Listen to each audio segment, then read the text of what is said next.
Pangarap. Isang salita na may 8 letra.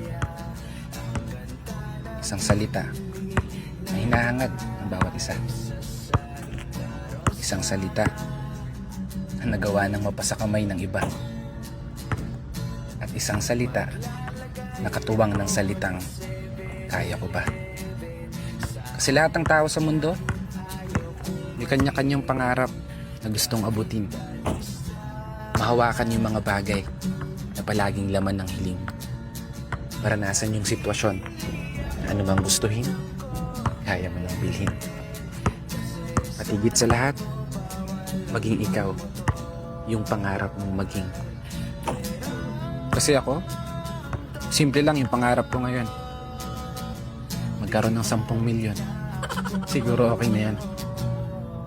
Pero biro, lahat naman ng tao pangarap magkaroon ng sariling bahay, sariling sasakyan, masayang pamilya na araw-araw mong uuwian, at syempre mabait na asawa na nag-iisa at bukod tangi mong tatabihan.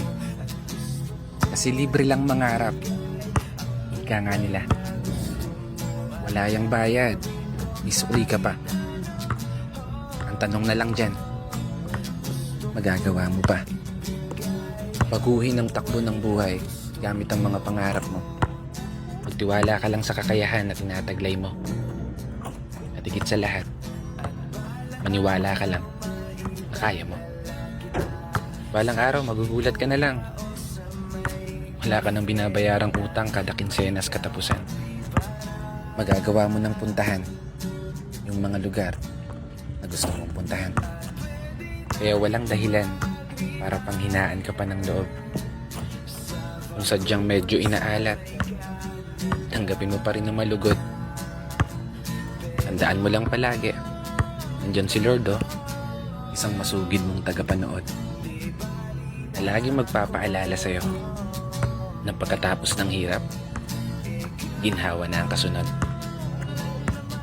Kaya isang pagpupugay para sa lahat ng mga kapatid ng motorista na patuloy sumasabay sa hamon ng buhay.